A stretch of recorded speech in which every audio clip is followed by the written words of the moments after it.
What's going on, everybody? Welcome back to another episode of the Atlantic Files, the number one podcast on the number one division in the NBA, brought to you by the Underdog Sports Podcast Network. As always, joined by your hosts, myself, Alex Fishbein. We got big, sexy Dennis Clauston over here, too. Mike, not with us this time. Tax season's still here. So, it ain't going away. Tax season is not going away. Tax season seems like it's all year round. But I can't wait for it to be over because I'm sick and tired of listening to him bitch and complain about everything. I know, seriously. All he does is fucking complain. And then finally, when it's done, he'll be on here. We'll have three people all over again. I don't remember the last time we even had more than just two people on an episode. I think it was back when the Harden trade first went down. Yeah, it's the last time all three of us were together. Threesome. Yeah. Yep. The dynamic threesome. Yes. It's not the type of threesome I normally envisioned that I would be having in my life. And I said, Mike, just because you're Jewish doesn't mean you have to be an accountant. It's true. I mean, somebody should let him know. Yeah. Tyler, thank you for joining us yet again, by the way. Saying let's Tyler. go, we're back. Love having you on always. I know. Mate. We can't do a show without Tyler. I know. It's not a real show if Tyler's not here watching. Mm-mm. All right, so let's get into the thick of things. There's been a lot of talk lately. The Chicago Bulls 0-16 against some of the top teams in the East. Other teams in the West, such as Denver, who has a good record. They're in the thick of the playoff race, but obviously a lot of injury issues, and only Nikola Jokic is like the real only star over there. They could be fakers. They could be contenders. The Brooklyn Nets now with the news today. Kyrie Irving coming back for home games. You know what that is, right? What? It's me getting fucking yoked. Oh, fucking listen to Kyrie. I've always liked him. Always. Great guy. Always. Since day one. Yeah, oh yeah. He will be making his home debut. It sounds like this weekend. I think you guys have a home game, what, Sunday? I don't fucking know Something now. like that. I think it's Sunday, but it's the NBA loves putting the Nets on Sundays for some reason. Especially lately. Sunday afternoons. Yeah, like 1:00. Their worst time of day. And I always get like really scared when they play those 1:00 games because I feel like they always suck on those afternoon games on a Sunday. Oh yeah, they're tough. They're like, because basketball, they never play earlier than like 7 p.m. So the only day they normally do is Christmas Day and Dr. Martin Luther King Day too. Oh yeah, MLK Day. Those fuckers are going at like 10:30 in the morning on MLK. And it's always the Nets too. It's like, hey, 9:30 in the morning and welcome NBA tip-off. And I'm like, I'm not even awake yet. Exactly. I didn't ask for this. It's like when the NFL has those London games. Like, no. I don't want to wake up for that. For one, they're playing in London, so it's like 7:00 in the morning. Yep. It fucking feels like. And then it's like the Jaguars are always playing. So who's going to wake up to watch a Jaguars? It's like Jacksonville versus the Jets. And it's like, Hey, look at us play in London. Yeah, ooh. But they eat it up, though, man. They pack those stadiums for that. Oh, yeah. That's true. They figure that's the only way those two teams are going to get ticket sales is by sending them to London. Yeah, forcing the international crowd to go because it's the only game that's going to be there. Right. Even though they're wearing the jersey of every other team other than those two. Right. So, as I was saying, the mandate. Their fucking hair though looks great today. It does look great. God. All right, go ahead. Sorry, I need a haircut. That's why I went with the hat today. Yeah, because I'm sure you have so much hair growing under there. Well, that's the thing. When my hair grows, I look even older because then it just looks like I'm really hanging on to whatever resemblance of a hairline I have left. So then it makes me look like I'm like 60 years old with like all this hair back here and not up front. Right. So that's why I got to just keep it short at this point. When you're old, you're probably going to be like 107 pounds. You're going to be like frail. I'm Let's still talk basketball. still No, gonna have a giant beard but no hair. enough about your osteoporosis. So yeah, as I said, a lot of talk about the Chicago Bulls being a faker as a finals contender, because they're not beating teams that are better than them. I think I saw the stat: teams that have a better record than Chicago, they are 2-16 against. And so they're beating the teams they should beat, but all the other top teams, they're not getting it done. Miami Heat, they just lost to the Sixers without their two best players the other night. Jimmy Butler's having like a career bad streak for him. And then, as I was saying, in the West, you have some good teams in there, just a lot of injury-ridden teams. I mean, and then Golden State, Steph Curry's injured right now.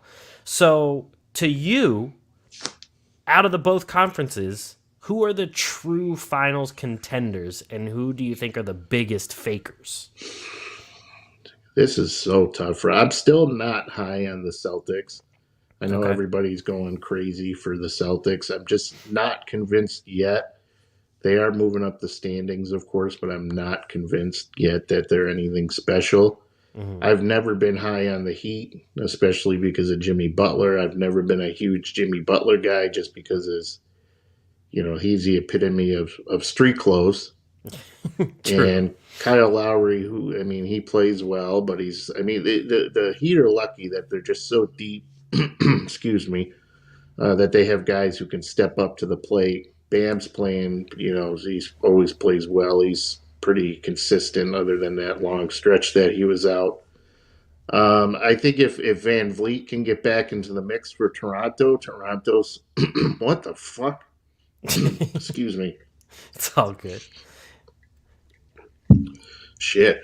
Okay, so if Van Vliet can stay healthy and Toronto, Siakam needs Van Vliet on the floor in order to play well. If he doesn't have Van Vliet with him, he struggles so bad. There's almost too much height and length on the floor if Van Vliet's not up. Yeah, and he just doesn't play as well when he doesn't have his guy with there. So, right.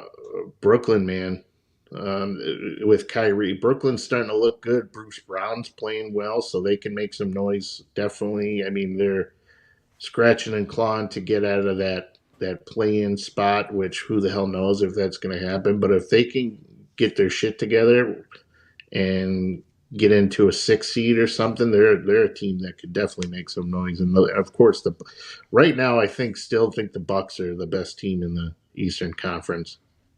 And they just got Brook Lopez back. Brook Lopez played well last night. He doesn't play a ton of minutes, but if they can get him back, he's a great rebounder. He can shoot. They needed him back, so it's good they have him back. Oh yeah, I mean he delivered a lot of quality minutes off the bench for them in the playoffs last year, so he's definitely an integral piece of that puzzle for them. And at this point, even if he's not playing that many minutes up until the playoffs, it's like, let him play his way back into things and get in a groove, and then come playoff time, then start upping his minutes, because at this point, they know they're going to make it. It's a matter of what seed, so if he doesn't play that much, it's not that big of a deal. And the problem is, too, with the Bulls is they've just been hit so bad with injuries. Levine has a tendency to be injured. Patrick Williams was hurt. Alex Caruso who was huge for them at the start of the season, especially on the defensive end. He was out of the mix for a while. Lonzo's been out of the mix. So when you have those guys just not playing, of course they're going to struggle, because if you look at the beginning of the season, the Bulls were shit hot. True.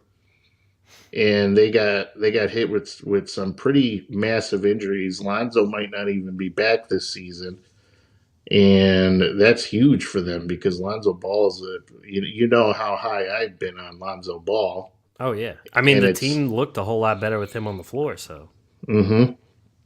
So the Hawks looked pretty good last night against the Knicks. I know I'm just rambling about teams, but this is all the shit that comes into my brain. Oh no, I know. RJ Barrett finally looks like he's stepping up and not being not playing like garbage like he normally was. Julius Randle's been acting like a fool. I was about to say the finally when RJ Barrett starts looking like he should, Julius Randle has just been steady downhill.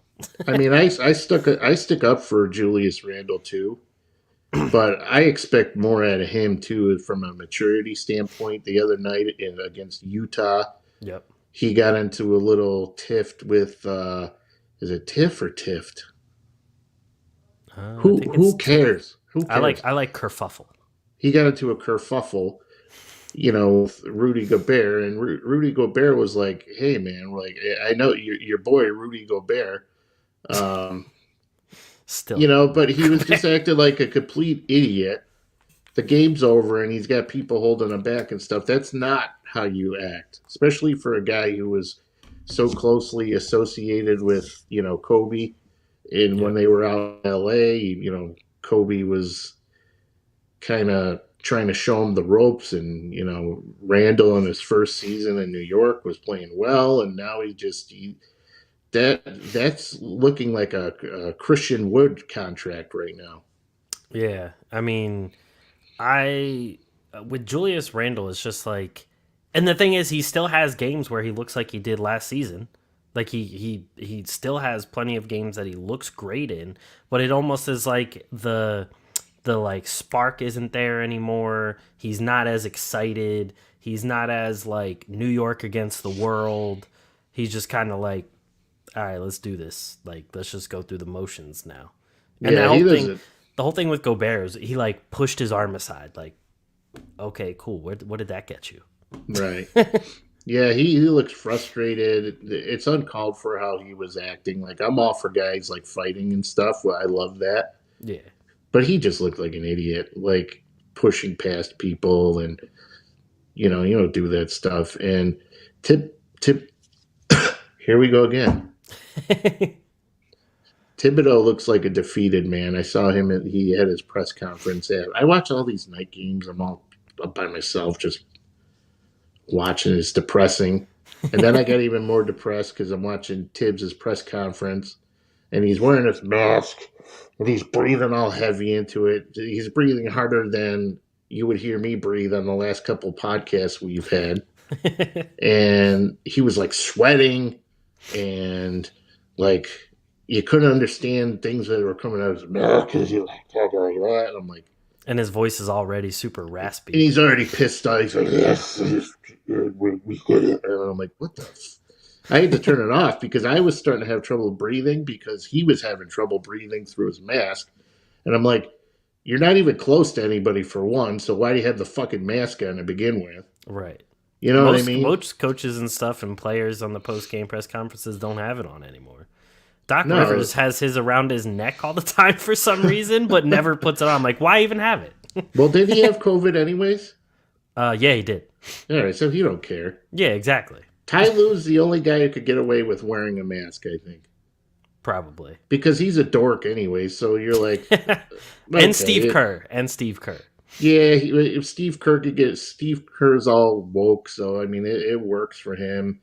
Ty Lue, though, is the best with the mask. I think he's great with the mask. Yeah. Even if COVID was never a thing, I just want him wearing a mask all the time because it like fits him. Look who it is. Mike decided to tune in, I guess, on his his car ride home or whatever he's doing. In between Kyrie's back. McDonald's double quarter pounders. In between double quarter pounders and a tax report. Yeah. And Tyler says Grizzlies are a sneaky team. Well, I don't think they're a sneaky team, Tyler. I think they've been a good team all year. So they were sneaky for the first half of the year because we didn't expect them. We didn't expect them to be that good. But now they're. I mean, I still wouldn't put them as a true contender though. I wouldn't say the Grizzlies are true finals contenders this season. I would say but they're also not I would put them in kind of like the middle category of they could be a final contender, but nobody's expecting them to be one, so I can't call them a faker either. Tyler, got us. Oh, and Mike said crispy chicken sandwiches, actually.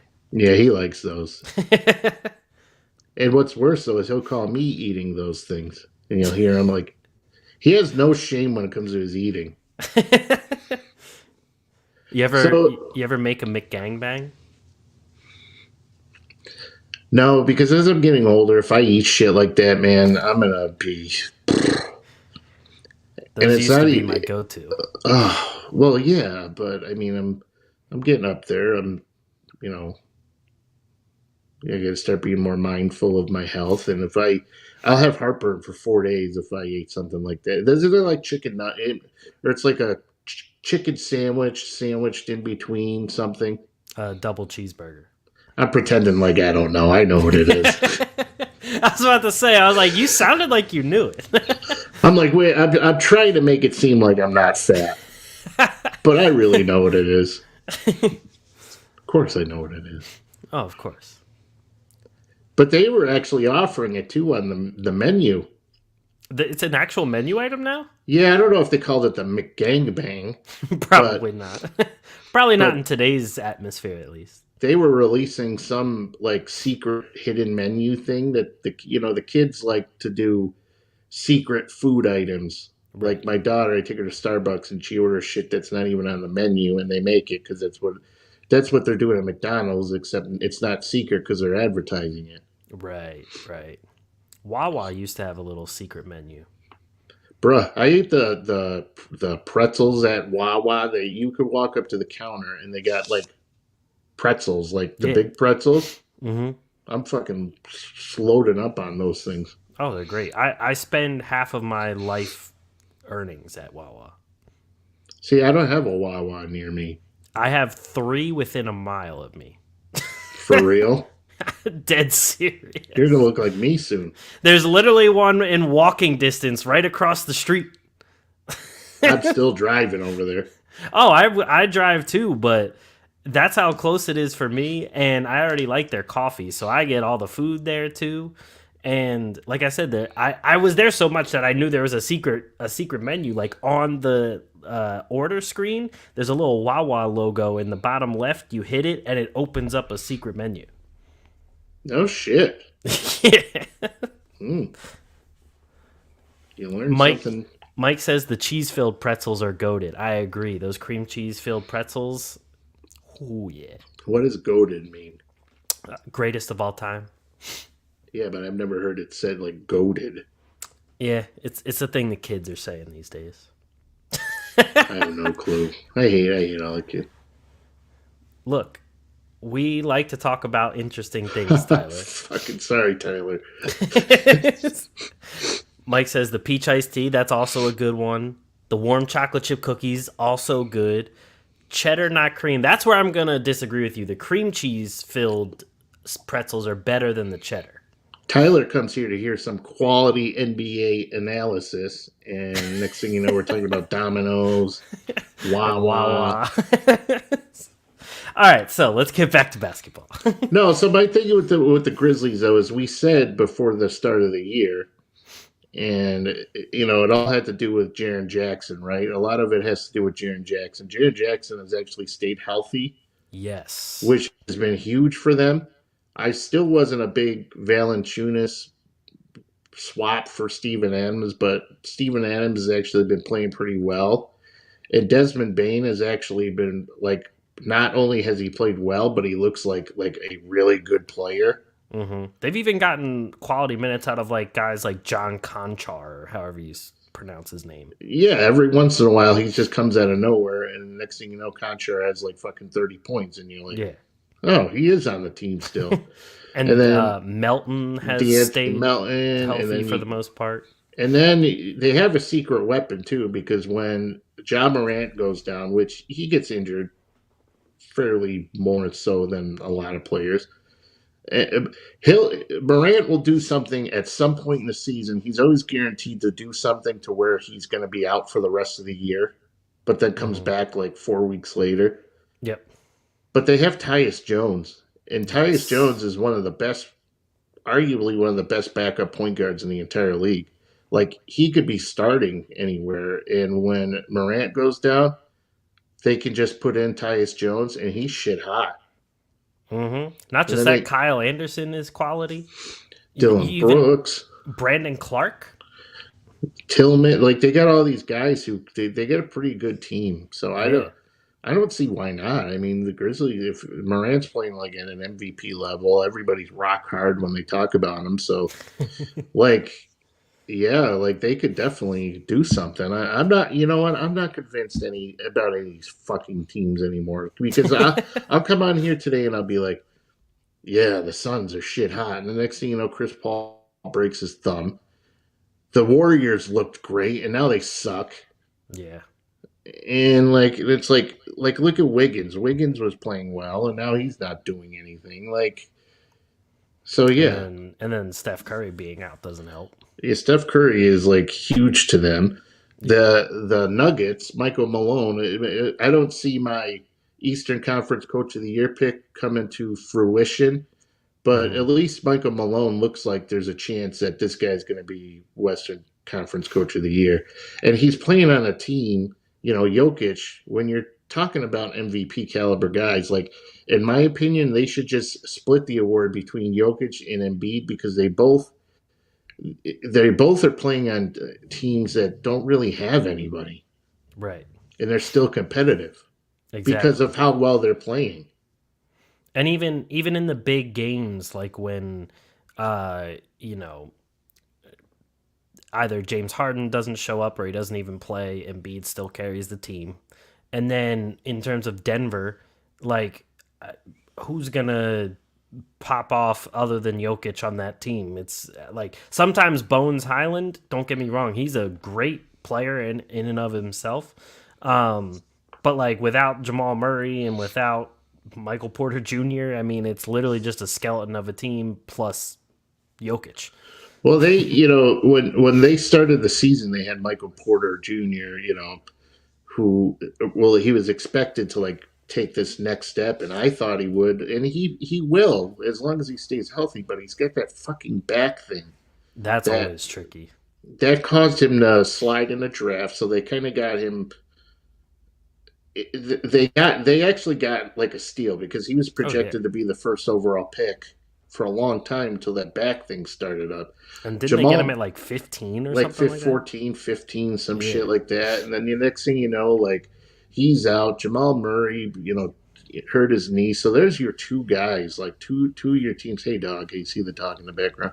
Yeah. So there's like two guys right there. But Jokic is carrying a team that has Monty Morris and Aaron Gordon, and I mean Aaron Gordon's okay. He's just not like he used to be in Orlando, and Will Barton occasionally sucks and occasionally he's good, and but Bones Highland, man, has been He's been amazing. rock hard.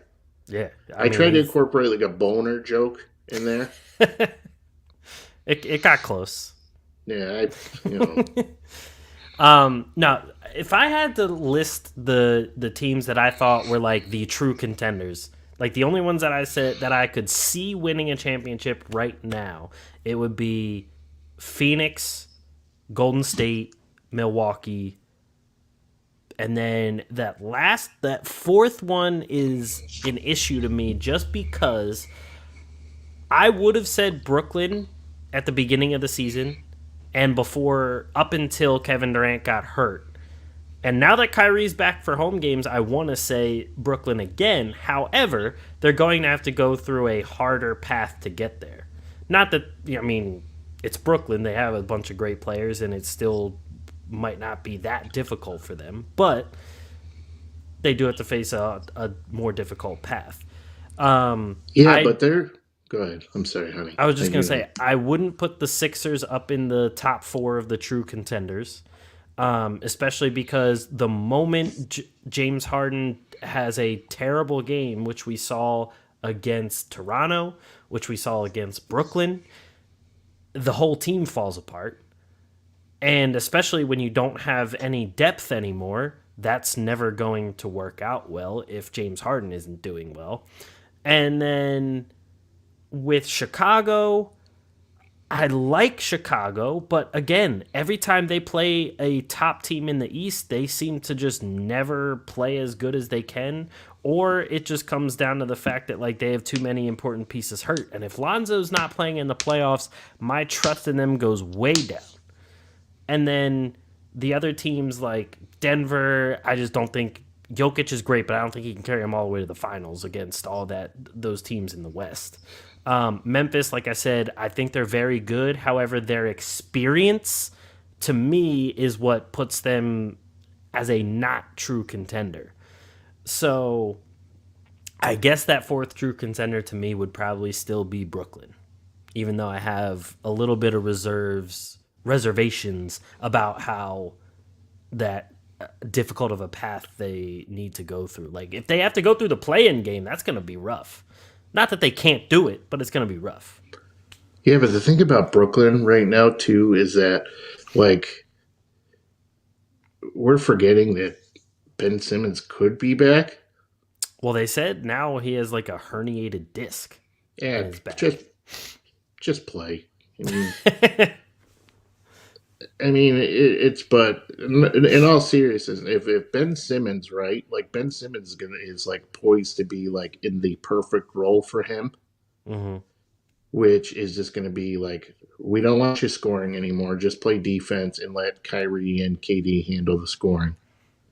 So what he offers when he can hit the glass, which Brooklyn definitely needs help in at times, which they addressed when they got Andre Drummond. But the Nets definitely stole that trade from the Sixers. I mean, Seth Curry has been out a little bit, but when Bruce Brown has stepped up, KD's playing well. Kyrie's been fucking amazing. Yeah, he's been phenomenal. So the Nets have all the pieces right now to where if they can finally keep all these guys on the floor, and maybe even Ben Simmons doesn't come back, but that's okay because at this point in time, if what are they going to do? Ramp up his workload for the playoffs? I mean, there's like 10 games left. Yeah. So unless he doesn't come back anytime soon, then I would probably just say shut him down and let everybody, because they have plenty of guys who can play. I mean, Bruce Brown right now has been playing so well. He plays hard all the time. He goes after rebounds. Can score when you need him to. They have Dragic, Patty Mills. I mean, Dragic has been playing pretty well. When you watch him play, he's a great ball handler. Mm-hmm. He can, handle his way around to where he can throw defenders off, and he can make some pretty easy baskets just based on his ability to be a good ball handler. KD doesn't miss any shots. Kyrie is one of the best ball handlers you'll ever see. Oh, yeah. He can drain them from three. So the Nets are going to be dangerous. For sure. And that's why I still would put them as a true contender, even though my only worry is like, say they're in a play-in game. Say they make like the 8 seed, they're in the play-in game.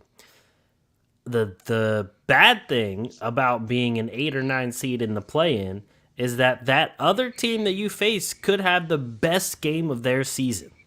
And Brooklyn does have a tendency to have some shitty games, but here's the thing, right? So their path right now is through Toronto, Cleveland, and Chicago, teams that have been struggling to some degree. Like Toronto's been okay, but Cleveland's definitely missing Jared Allen. Yep. And Chicago's on the downswing, and Brooklyn could easily make a late season push to get enough momentum to where they aren't in that position to where they're actually in the playoff. Right. And that's the big thing to me too, is that Cleveland, like we didn't really talk about Cleveland much. They're missing Jared Allen, but they're also missing, like when they had Rubio as the backup and Colin Sexton was in there alongside Garland, and they had that full starting lineup, they were a very dangerous team. Not to say they're a bad team right now, because they still have a lot of good pieces and they have some decent talent, but it's just too young and too many injuries for a I mean, team to really get there. they definitely exceeded expectations. So even at this point, even if they make just a play in and they lose, they still exceeded expectations. Oh, this is already a successful season for them, by far. Absolutely. And the fact too that they've dealt with injuries. Levert is always notoriously hurt, and he hasn't really. You kind of forget he's on the Cavs now because he doesn't really make his presence known. Right. Garland's missed a little bit of action as of late. Jared Allen's missed some time. Mobley's still young, but they still have. I mean, Okoro's going to be pretty consistent. Osman can get after it. Dean Wade's been out a little bit, so Tyler.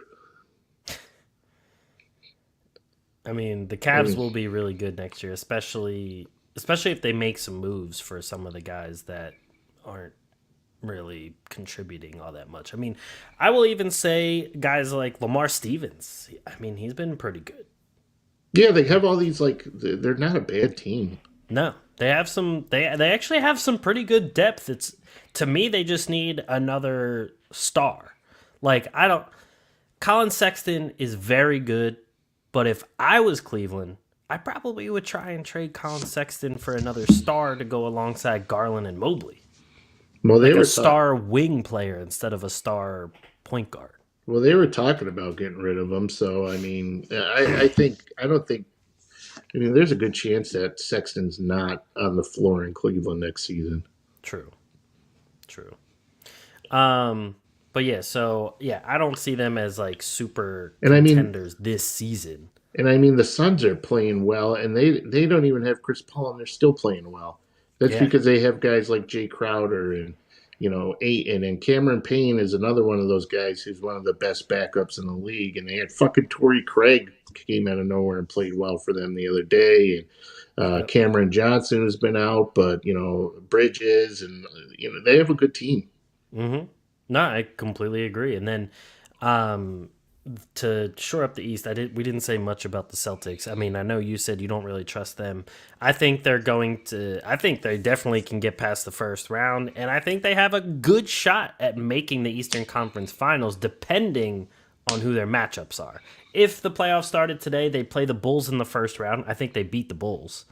And then after that, they would probably play, it's 4 versus 5. And then they play the 2 versus whoever, the 2 versus 7. Yeah, okay. So then that would be the winner of Bucks and Raptors if it fell out that way. See, the Bucks make me nervous though because they struggle sometimes. Yeah, they do. And it depends who's all healthy, and it depends if Middleton wants to actually be the Middleton from the NBA Finals or if he's going to be the Middleton that misses like 15 shots in a game. So that's he's always been like that. So yeah, he's Milwaukee's version of Tobias Harris. Exactly. And with Boston, the moment they started playing this type of basketball that they've been playing lately with the passing around the perimeter super quick, starting with defense first, leading to offense, that could be a recipe for disaster against a lot of teams that they play. So they could make some noise, but they're not like the team I'm most confident about. That Derek White pickup was huge for them. Oh, for sure. And you want to know something too? I'm not counting out Atlanta.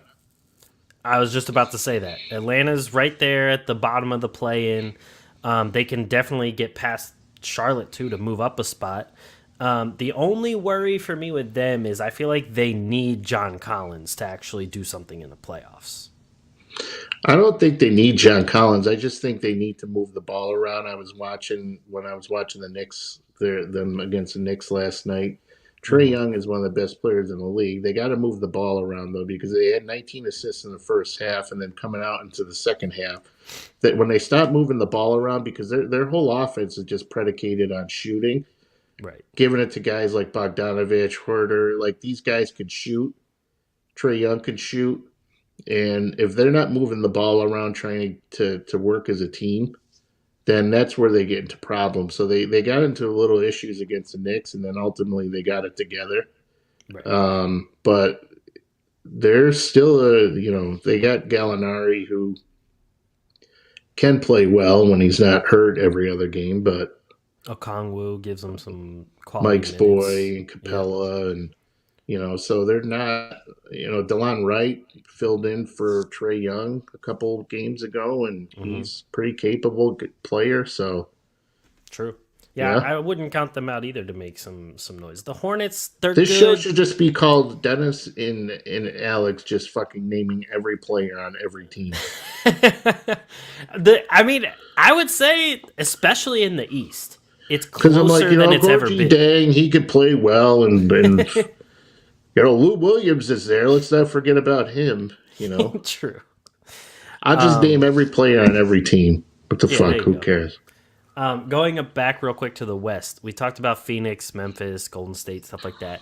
I still do not trust Utah whatsoever. I don't think that they're going to win a championship with the way that they have the team built. I don't think Rudy Gobert is a championship center either. Dallas, definitely not. Gobert was at an MVP level at one point this season. For like a stretch of like a couple weeks. But what's going to happen? Utah's, at a point though where these Donovan Mitchell, to the Knicks things start, and he looked pretty happy playing in New York. So it wouldn't surprise me one day if you see, R.J. Barrett all of a sudden go to Utah, and Donovan Mitchell's in New York and playing for the Knicks, and they just unload a bunch of guys, because that looks like that. I think that it's going to come to a time when Rudy Gobert and Donovan and Mitchell, they can't coexist with each other. Agreed. I mean, I understand Rudy Gobert's defensive impact. But what has that done for them in the playoffs is my question every time. This Coke Starlight is amazing, by the way. I was wondering what you were drinking at first, because I've never seen that kind of Coke before. Yeah, it's a Coke Zero, because I don't drink regular soda because I don't like it. Right. But it's a Coke Starlight. Is it like a different flavor? Yeah, it's like a mixture of vanilla, and it's space influenced. Interesting. So I don't know if they shot meteorites and put them in there. I don't know. But the thing is, the thing that pisses me off is they only either come in these little cans. Mm-hmm. So I'll go through about 12, or the 20-ounce single bottles. Okay. So, Coke, can we get your shit together? Yes, Alex does have a great name. And Tyler says he's going to need some of that Coke. Tyler, I'm telling you, I kind of don't know what I'm talking about when it comes to basketball, but one thing I do know is my way around food and beverages, and you won't be disappointed. There you go, from the man himself. But yeah, as I was just saying, kidding. I know what I'm talking about. As I was saying, Rudy Gobert, I understand his defensive impact. I get all that. I understand it. I'm gonna have I know all those analytics people jump all over anytime anyone has something bad to say about Rudy Gobert. But again, it has gotten him nothing in the playoffs. The Jazz were like the 1 seed, last season, 2 seasons ago? They lost in the second round, I think it was. Nothing ever, it never amounts to anything. He can have all the Defensive Player of the Year awards he wants, but it doesn't get him anywhere. His offense is super limited, so nobody really has to guard him all that much. And against the elite players, they still find ways to score and beat him. So, well, they I mean, who do they have to back up Donovan Mitchell? Bogdanovich? You mean on the bench or on the starting five? No, just anybody who can score. I mean, they have Jordan Clarkson. No, I mean actual threats. Clarkson was the sixth man of the year. Okay. No, for real. That's not April Fool's Day. I'm asking a real question. Like No, nobody. yeah. Well, I mean, Who's it? if healthy, Mike Conley. No. It's a big if. It's a big if. If I got to see that guy in the injury report for right knee maintenance, I'm gonna jump off a bridge because that's all. He's always out. He's always hurt. His hips. Mike Conley was on the injury report, I think, for 2 years in a row for a hamstring issue. So this isn't the Memphis Grizzlies Mike Conley. This is old Mike Conley. He's not a threat really anymore. He can still get it done on occasion. Jordan Clarkson's not consistent. Bogdanovich is the only guy outside of Mitchell who can score. Royce O'Neal occasionally can get it going, but they're two teams. They're the Utah Jazz can play well, or on some nights they play like the Utah Jizz. True. And that's the big thing is You like that, right? I've been waiting to use that one. That was a good one. I'll give you that. Thank you. That was a good one. I'm more than just good looks, Oh, there was no doubt. I'm more than just sex appeal. But every time in the playoffs, I've talked about this with other big men before because it usually happens to either big men or guys who only play one aspect of the game. They get game planned right off the floor when it comes to the playoffs. It's happened to Matisse Thybulle. It happened to Andre Roberson. It happened to a lot of people that can only play defense and nothing else. When it comes to the playoffs, they can get game planned right off the floor, and then what does that do for your team? Who's the Utah backup? It's Whiteside? What's like... He's a pretty fucking good backup, though. He is a good backup, but when it comes to the playoffs to win a championship, I never said they were a championship team, though, honey. So I don't know what you're talking about. I'm not saying you're saying it. I'm just saying, like... But I don't see how you can make the Andre Roberson comparison. I'm just saying Gobert is better offensively than Andre. What are you going to say? He's better. He's better than Tony Snell. That's like saying that. I'm just saying guys who are one dimensional. Like I don't think Rudy Gobert is one dimensional. He's like 1.5 dimensional. I mean, he can score if he's around the basket. Yeah, he can rebound. Yeah, he's been the defensive player of the year. He's a top 5 center. I said, his defense, his rebounding, all great. So what's the problem? When it comes to offense, if he's against another good defender, he's not doing anything. He's setting screens, and that's it. Yeah, but this all goes back to they only have one guy on that team who can consistently do anything on the offensive end, and that's Donovan Mitchell. Oh, yeah, I know. But that's what I'm saying is... What does Bogdanovich do? Sit in the corner and wait for a corner three? Essentially. You know what I mean? Yeah. What's Jordan Clarkson going to do? Go fucking 8 for 17 from the field? I mean, out of here with this shit. He's been a lot worse this year than he was last year. That's what I'm saying. I don't know stat-wise, but from at least the games that I've watched, he looks a lot worse. But yeah, so I don't trust the Jazz as a contenders. Is essentially what I'm saying.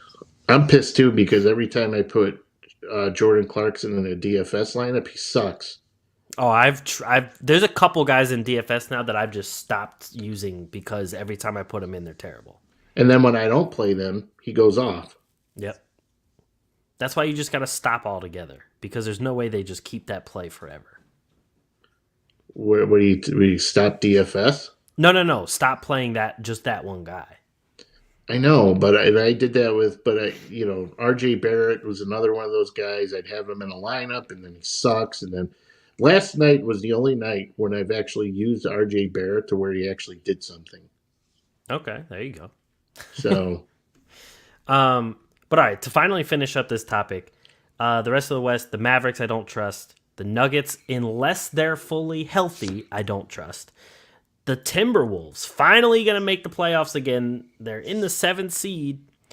I don't trust them to win a championship. The Clippers, no. Lakers, hell no. Pelicans, God no. Do you see Zion, though? He's dunking again. Mm-hmm. And he doesn't look fat anymore. And that was right after all those reports of like, oh, he needs a second surgery. Like, where did that come from? Like he needs like they were talking like he needed like bariatric surgery. Yeah, they're saying like his career is gonna be in jeopardy now, and then all Like of a sudden, they were gonna bring Doctor Now in from my 600-pound life. exactly. Like, Zion, you eat too much. You got to stop eating. We put you on an 800-calorie diet. Oh God, Was that but good? that was good. That was good. That was quality. You just being nice. No, I've been no, working on that. That was actually good. Thank you. But all right, enough of the contenders and stuff like that. I I brought would the tell Lakers. you know you got to watch out for is those Oklahoma City Thunder. All right, let's move on. With street clothes, Gilgeous Alexander. Yeah, but when he plays, he'll score about 48 points, but then he's hurt for 5 games. Exactly. I brought the Lakers really quick to say that the Lakers are bad, but that's it. Moving on. LeBron got to be moved up to be the second all-time leading scorer in NBA history. Oh, God. He's now approaching Kareem. I think he's like somewhere around 2,000 points away or something, so he's definitely going to pass it. Which he will pass. Yeah. If he passes Kareem, is he the undisputed GOAT or no? We doing this tonight? I'm just asking. I have to get your opinion because I'm not gonna lie. When it comes to this topic, Mike always likes to say that you're the get off my lawn guy, but when it comes to this topic, I start to turn into the get off my lawn guy. All right. So what's the problem? Go ahead.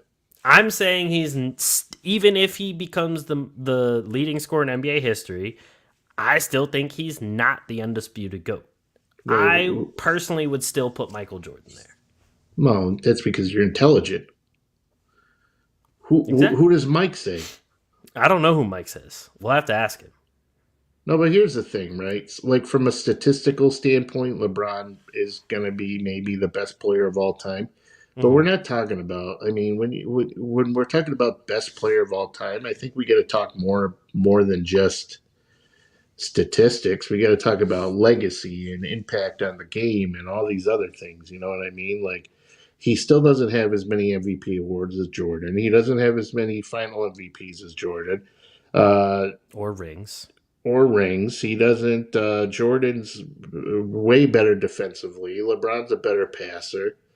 But it really has to do with like impact on the game, I guess. In LeBron for like this generation, like he's the best player, but to guys like me who like grew up watching Jordan just shit stomp anybody, and we're talking like Jordan had guys.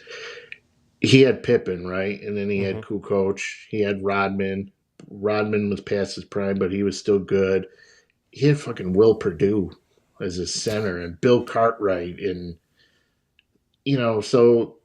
And let's not forget, like, if Jordan didn't take a hiatus, those 2 years that the Rockets won the title, the Bulls would have won 8 in a row. Probably. There's probably about it. And it wasn't because he wanted to go play baseball. It's because he couldn't stop gambling. And the NBA did it. So Jordan would be way higher on the all-time scoring list. He would have had more MVPs. He would have won 2 more titles. It would have no comparison. Exactly. And the other thing is, when I look at Michael Jordan, I look at someone who, like, the NBA wouldn't be what it is today without Michael Jordan. And Jordan won the scoring title 10 times in 10 seasons. LeBron's done it once. Exactly. So, and on top of that, it's just like the whole Jordan brand, the whole Jordan, like you said, the Jordan legacy, the documentaries, everything, they're all amazing. And on top of that, it's just like, as I said, the entire NBA as a whole, the popularity. Oh, Tyler, so sweet. the way that everyone consumed the NBA and everything would not be remotely close to the same without Michael Jordan, because he's the one that really brought it to like the mainstream when he was in the league. And when I even think about this generation, about who changed the game, LeBron became like the face of the league and everything, yes. But did he actually change the game? I don't think he did, because Steph Curry did. exactly. Steph Curry changed it to where everyone's shooting threes. Mm-hmm. Allen Iverson changed the game to where everyone's wearing the sleeves, the Baggy you know, the shorts down to their ankles. yeah, the headbands, the tattoos, the hip hop culture and everything. He changed the way it's played in that respect. But LeBron, he doesn't even have like a go-to move. Like, you know how like AI had the crossover, Kyrie has an insane amount of It's moves. the flop, and then bitch, he doesn't get a foul call. That's his move. True. You could argue that.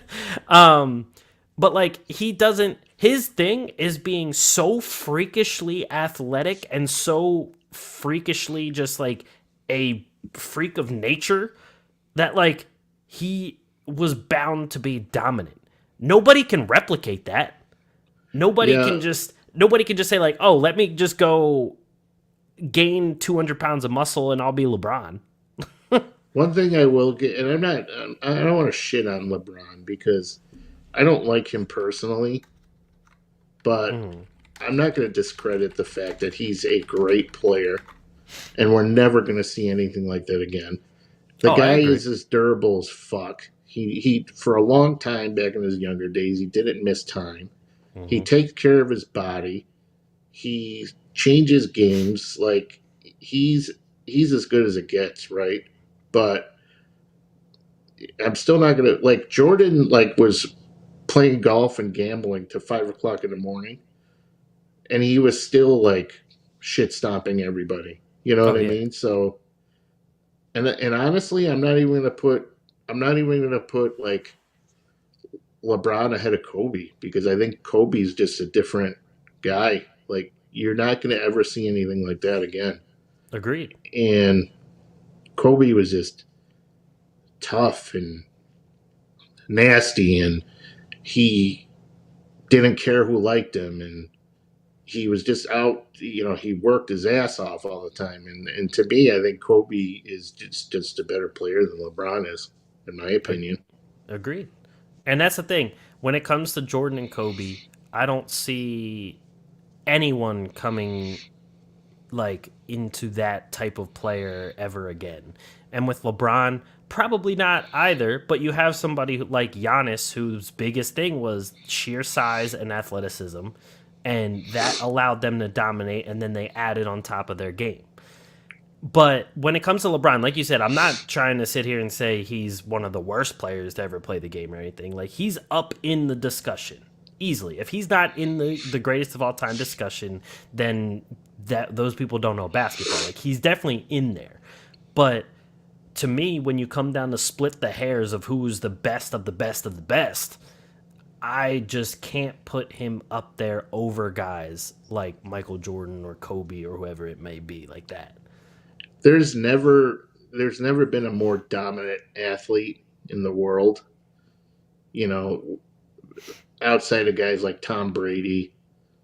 Tom Brady might be like the best sports, at least American like sports, out of any sport. Like Tom Brady might be the best, but Jordan's up there too, without a doubt. And Jordan, like I said, if Jordan didn't miss those couple years, the Bulls easily would have won 8 titles in a row. Oh, yeah. And on top of that, that would be 2 more 30-point per game seasons for Michael Jordan, and even higher on the scoring list for him. I mean, easily. And the one thing I will give LeBron, like you said, is the longevity. I mean, the fact he can play this long into his career without missing that many games in total and still be producing the way he is, that's amazing. I mean, he's still like in the MVP conversation, even if he's like 37 years old. Exactly. That in and of itself is amazing. Yeah.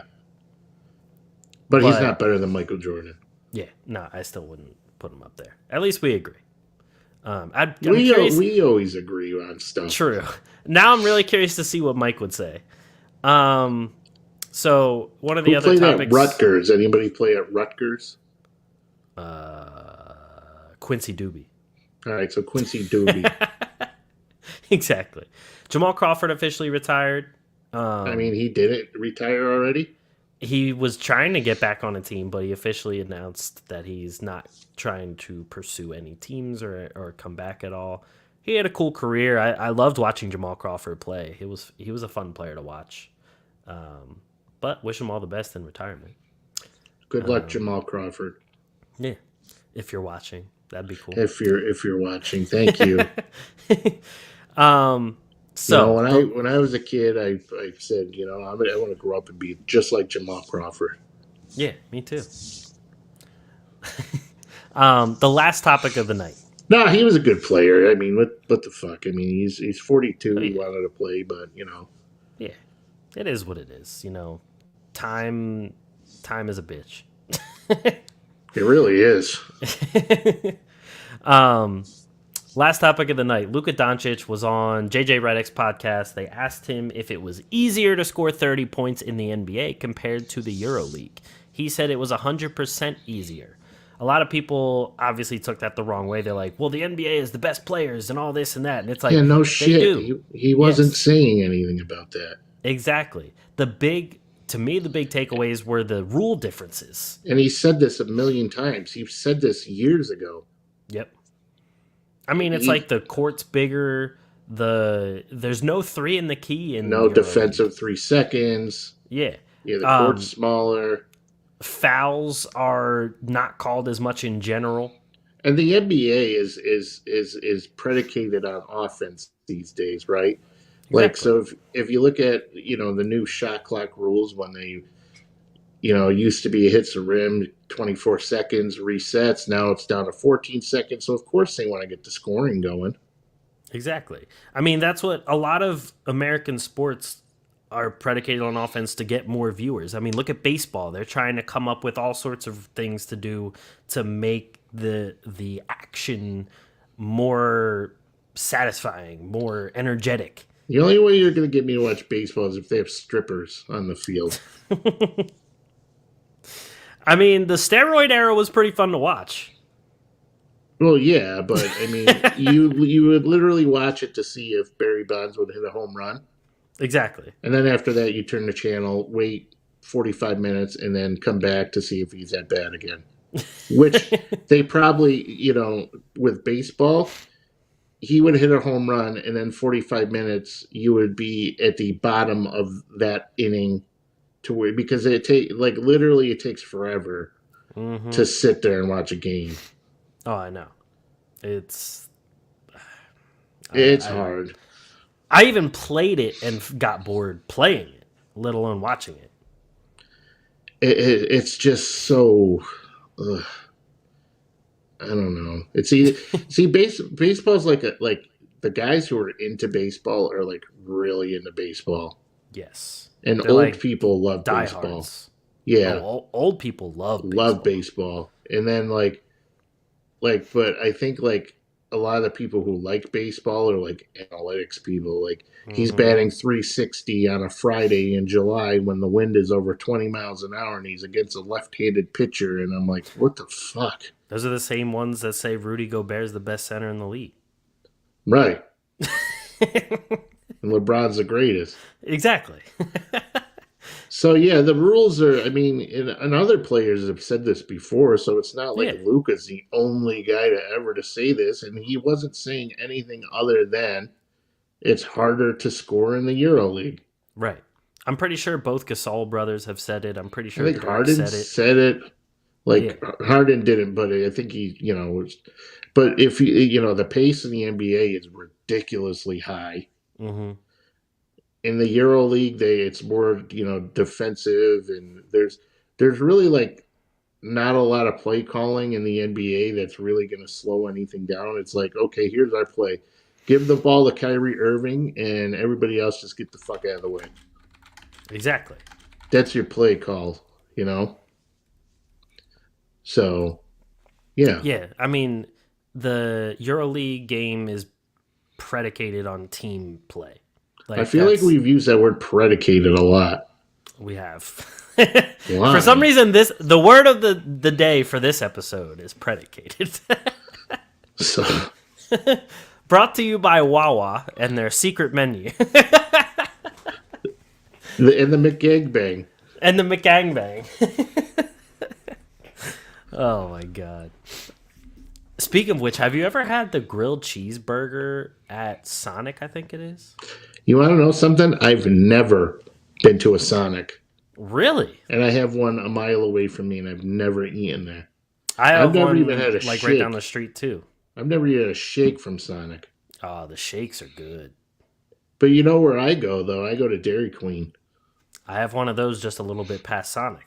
Yeah, Dairy Queen, like when you go get the Blizzard, Yep. I'm not going to lie, I get two. Okay. And I feel like a complete disgusting asshole afterward because I feel like shit after eating all that. But the thing is I don't know which flavor to pick. So I'm like, you know what? I'm not 8. I don't have to pick anything. He didn't agree with choosing multiple flavors. But I'm 8. I work. So you want to know what? This is America. And if I want to spend my money on 2 Blizzards, large, I'm gonna. Exactly, as you should. That makes me happy. That's the dangerous thing about moving into this new house is the fact that I have all these Wawas. There's a Domino's like a mile and a half. And then the other way, there's a Sonic, a McDonald's, Dairy Queen, a Brewster's. I mean, what is Brewster's? Another ice cream place. You know what I want is White Castle. See, that's one thing I don't have anywhere remotely close. I know. When I was in Brooklyn, growing up, when I was born in Brooklyn and grew up and lived in Brooklyn, I was crushing White Castle. Oh, White Castle's great. The only time I ever drive by one is if I'm in New Jersey. Yeah, I love White Castle, but the closest thing I get right now is like the frozen kind. Oh yeah, that's the only thing we really have too. But they're still good. They are so good. They're still not the same, but they're so good. No, because you gotta have like cockroaches and shit crawling all over it. Exactly. It has to be some sort of dirty ass place to. Yeah. Like a Waffle House. Yeah, I've never been high in a Waffle House either. I'm just saying, like it has to be like if it's a good Waffle House, it's a dirty Waffle House. Right. It's like one of the and the thing with Burger King, man, is like you cannot drive by a Burger King without the smoke from the top getting in your car and all you smell is a Whopper for like 5 seconds afterwards. Exactly. So like, and I'm not gonna lie, it's enough to make you turn around. True. They know what they're doing. Yeah. Fuck yeah, they do. Speaking of eating burgers, though, Luka Doncic has stopped eating burgers. Well, I was going to say, I ate like so many burgers from Burger King because I think I had the original COVID the first time. Oh, yeah. When they weren't testing for it. Mm-hmm. And literally, I wasn't hungry for anything but Whoppers, right? So all I kept eating was Whoppers. And the next thing you know, I had the gout. Oh, God. That's which is horrible. That puts you through the ringer. Yeah. I almost cut my foot off. I probably would have too at that point. But I tell you, who doesn't have the gout is Luka Doncic. True. Yeah, I mean, it's really not surprising for him to say that it's easier to score 30 in the NBA. I think that should be common knowledge for pretty much everybody, to be honest. Who played like dog shit the other night, and it pissed me off because I'm up against Mike in our fantasy basketball league, and Luka Doncic played like ass. I know. He only got you like 20-some points. Yeah. But, thank God I had Dwight Powell stepping up for 40. True. And Drew Eubanks actually outscored Luka. I saw that. I was like, if you're trying to trade Luka, I'll give you a first-round pick and Gallinari. You know what? Throw in a fourth and you get yourself a deal. Deal. All right. I hope Mike saw that just to piss him off too. Fuck him. Sick of his team. His team is good though, but fuck him. My brother was pissed. He was like, because that's who Mike faced last week. And he was like, really? He has 2 guys combined alone for like 170 points? This must be the best week of his entire life. Yeah, I was like, yeah, it pretty much is. Not bad for a guy who does like just sets his lineup at 9 a.m. in the morning because he's doing taxes until midnight. Yeah, exactly. Oh, God. But I think that's it for us. So stupid. Unless you have anything else to get off your chest. I mean, I have a lot of things, but nobody cares.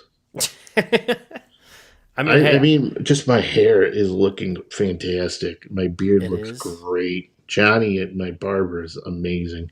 Okay. I got to hit up my barber soon. It's needed.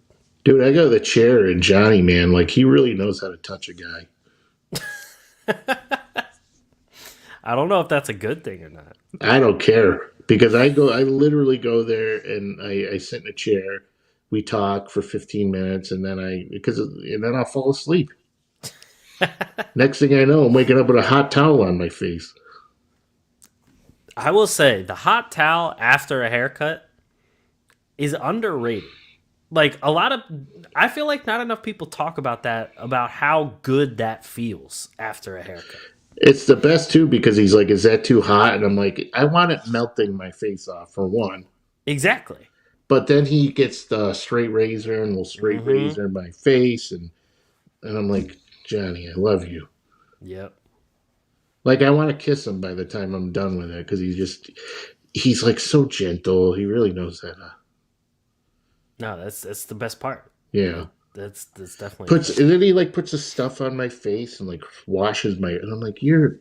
Ugh. And then the little like powder and stuff. The powder, yeah, oh yeah, it's the best. Yep. Like, I go get a haircut just because I like to go. Oh yeah. No, I mean, barbershop talk is the best talk. First off. Yeah, we talk about sports, and actually, Johnny and I we share a fantasy football team, and our team won the league last year, so we have the trophy up in his station. Okay, there you go. So when I go in, they say the champ is here. And I go, you're damn right. And then everybody starts talking shit. Like the barbershop is great because literally you got guys saying "fuck you" to each other, and it's a wonderful place. Oh yeah. Last time I went, the guy cutting my hair, the other barbers were trying to get me to convince him to stop hanging on to his hairline. They're like, look, you know that you just need to keep your hair short. You have come to terms with it. I'm like, yeah, the earlier you come to terms with it, the better, to be honest. And there's no shame in a barbershop either. Guys, like, if you walked in and you were with a kid and they have Down syndrome, they're probably going to pick on your kid. Yeah. Like, right in front of you. Like, and then they'll go and pick on everyone else too at the same time. Right, like a blind kid in a wheelchair walk by. Hey, look at that kid, fucking wheelchair, blind, can't see. You know what I mean? I'm like, it's an awful place. Like, you gotta have thick skin to be in there. Oh yeah, no, for sure. But yeah, it's just, and you want to know something too about Johnny? Like, I don't even get my sentence out. Like, of maybe I want to do a little something in my hair. And he's like, I got you. I know exactly what you're talking about. And he does it. It's like we're telepathically connected. That's a barber you got to keep going back to. Yeah, oh yeah, Johnny's great. Like, you can't switch barbers after that. No, I never. Until he either dies or retires, you can't. Well, he's younger than I am, so. Oh, so until you die, you can't. Yeah, which is not going to be that much longer, so. Well, this just turned depressing. It's like my doctor. No shit, my doctor is probably 32 years old. So wow. he came into the room the first time I met him. I go, who the fuck is this guy?